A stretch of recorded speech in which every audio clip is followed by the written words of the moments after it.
Hello, friends, and welcome back to Stories About Entitled People. Today, we're starting with a story about a parking spot thief who not only blocked a bike, but had the audacity to claim it was their space. But before we begin, best way to support our channel is to leave comments, like, and subscribe with the turned-on bell so you don't miss the new video every single day. Here we go. No more parking in a spot you never rented. I moved to a new city a few weeks ago. Before moving in, I asked about the parking situation because I know how hard it can be to find a spot in the city. Luckily, my landlord still had an empty space right next to our building. Once they showed me which one was mine, I parked my bike there. Fast forward a few days, I came home from work and noticed someone had been parking their car in front of my bike during the day. I took a picture of the car just in case something happened. I had a feeling something was off. The next morning, I looked out the window after getting up and got lucky. The same car was about to park in front of my bike again. That alone could be reason enough to call the police, considering the fine for blocking a vehicle like that is pretty steep. But I was patient. I watched them park and planned to talk to them afterward. As I stood there, I saw the driver back right into my bike, push it slightly, and then roll forward again after I shouted at them, just a "hey" out of nowhere for them. They finished parking, got out of the car, and immediately started berating me for parking my bike in their spot, asking why I would do that, saying they always park there and there was no other space nearby for them. They even threatened to call the police. I was angry they'd hit my bike, but I secretly hoped they would call the police because they would be the one fined for blocking my space. I contacted my landlord again, sent them the pictures I took of the car, and told them who the person was since they had told me exactly where they work, etc. Also, they confirmed that they never paid for the space, never signed a contract, nothing. Just someone who told them they could. The landlord reached out to them. From my first interaction with them, I had a feeling they might retaliate somehow. Sure enough, the next day I went out to my balcony and found a half bottle on the ground along with a half-eaten strawberry. My bike seems to be fine, though. I'm hoping for the best and that it stays that way. I found the bottle and the strawberry last night. We'll see how petty they decide to get over the next few days. Seems they were entitled to a free space until you moved in. They got lucky that they didn't have to pay for it for however long it was, but since you involved the landlord instead of the police, which honestly would not have done anything about it, they know now that it's your spot. Probably regretting that they were cheap and not officially making it their spot. It was a dirtbag move on them for parking there and bumping the bike. You saw it once, but it could have occurred several times. I feel you won't have any more problems with them now. And our second story. New hire crossed the line, Facebook harassment gets instant justice. I've been working at the same small local business for almost 12 years now. We've got maybe 8 employees total, so it's the kind of place where everyone knows everyone else's business. When we're short-staffed, which is most of the time, it really shows. About 3 weeks ago, management brought in a new hire. She was a woman in her early 50s, and for the sake of this story, we'll call her Karen. At first, Karen seemed grateful just to have the job. She told us her husband had been out of work following a bad car wreck, and their home was in the middle of foreclosure. She claimed she'd been job hunting for months but couldn't land anything because she had zero work history. Apparently, she'd been a stay-at-home wife her whole adult life, no kids, no prior jobs. We all felt kind of sorry for her. Honestly, I thought it was a good thing the boss was giving her a chance. In the beginning, Karen and I got along fine. We weren't best friends or anything, but we worked side by side without a problem. That lasted until last week when everything blew up over something so ridiculously small I almost couldn't believe it. The topic of pets came up, and Karen proudly told us she had 5 dogs. I just casually said, "Oh, I don't like dogs. I could never have one as a pet." I even clarified, I said I like other people's dogs well enough, but I personally don't want the responsibility or the mess. That's all. No judgment, no attack, just a personal preference. You'd think I just told her I hate her entire family tree. Karen froze, gave me the sharp little glare, and then swiveled her chair away from me like a toddler giving the silent treatment. She didn't speak to me for the rest of the shift. Fine by me. I figured she'd get over it. Oh no. That night, my phone started blowing up with Facebook notifications. At first, I thought maybe something had gone viral. Nope, it was Karen. She wasn't on my friends list, but she had clearly gone snooping through my profile and found all the public tagged photos of my kids, and she was going through every single one of them, dropping a laugh react emoji. At first I thought, okay, weird and petty, but then she took it up several notches. Underneath a photo of my 4-month-old baby, she wrote, "Ew, you don't like dogs, but you like these ugly things?" Not even 30 seconds later, she commented on a picture of my 12-year-old son and 10-year-old daughter, writing simply, "Gross." That was the moment my jaw dropped. She went from being petty to being downright disgusting. You can insult me all you want, but you don't come after my kids. I immediately took screenshots of everything, then I blocked her because I wasn't about to let her continue, but I knew this wasn't something I could just shrug off.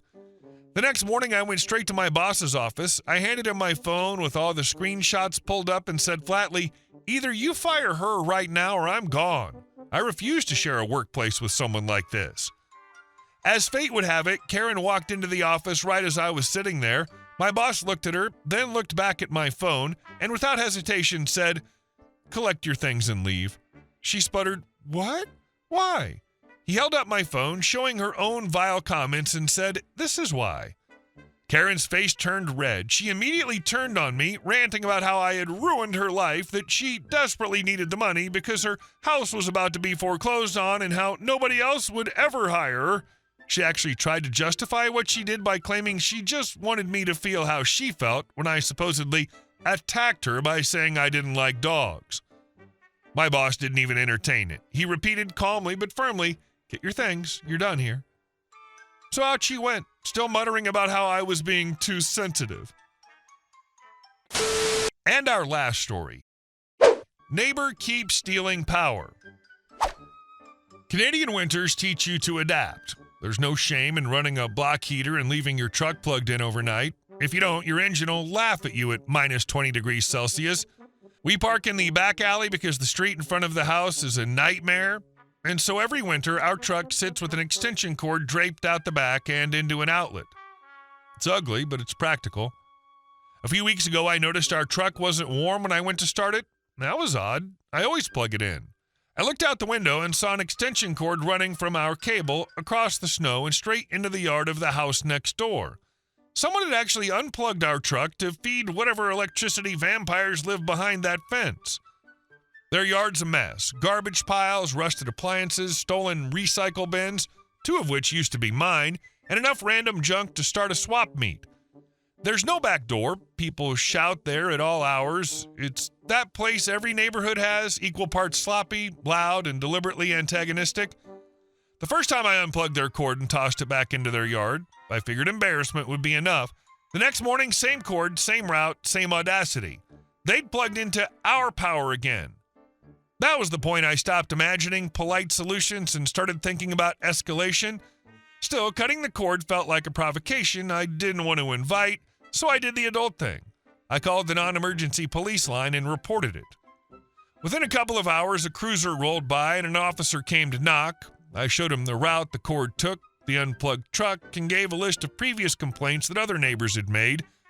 He took my statement, told me they'd keep an eye on it. It was on the record now, which felt good. That night, things went sideways fast. About 11:30 p.m., I heard pounding at the back gate. I peeked out a side window and saw 2 shadowy figures rifling around my driveway under the sodium lights. Before I could think, one of them reached up and ripped the extension cord free from where it ran into the outlet. The other started trying to jimmy the padlock on the little insulated box over the circuit breaker. The intention was obvious. I grabbed my phone and dialed 911. When I stepped out with my camera phone pointed right at them, they ran. One of the idiots spun and hurled the unplugged cord at me, then hopped the fence like they'd practiced it. I got clear video of both faces from my Ring cam. The cops later told me the footage made their job much easier.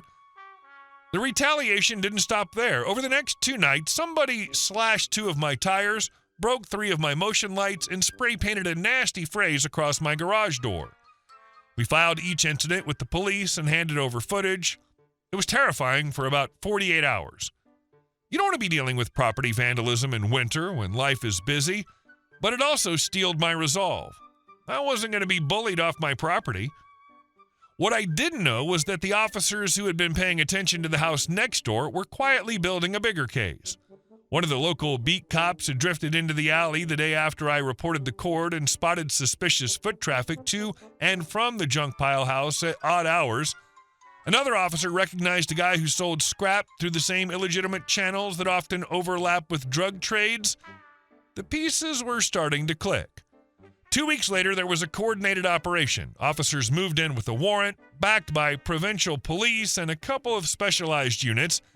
They executed a search on the property and, to the shock of half the block, found a stash that made the petty theft and cord stealing look like small-time nonsense.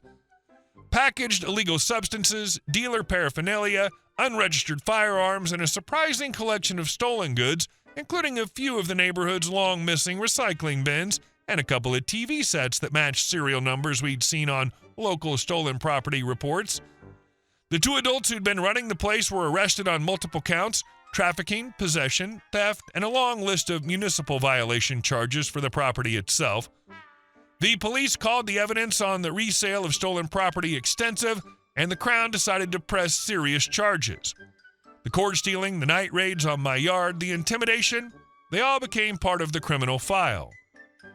In the aftermath, the good part, my tires were paid for under an insurance claim, the graffiti came off with a contractor's pressure wash, and the police returned a couple of my stolen recycle bins and a lawnmower that had vanished last year.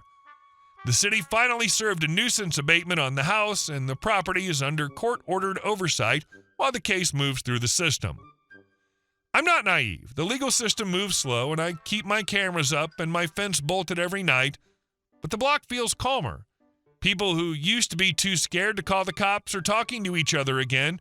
The officers who handled the investigation later told me that once they started pulling threads, they realized this wasn't just neighborhood riffraff, it was organized, and it had been operating under everyone's noses for years. So yeah, I made the call instead of cutting the cord, and it cost me a week of stress and a couple of vandalized lights, but in the end, the people who were stealing power and selling other people's stuff got hauled in. That's one of those stories where the small fight, an extension cord and some stolen electricity, turned out to be the thread that unraveled something way bigger. And this is the perfect cautionary tale about how something as small as an extension cord can signal something much darker. Hey guys, thank you all for watching the video. I'll see you in the next one.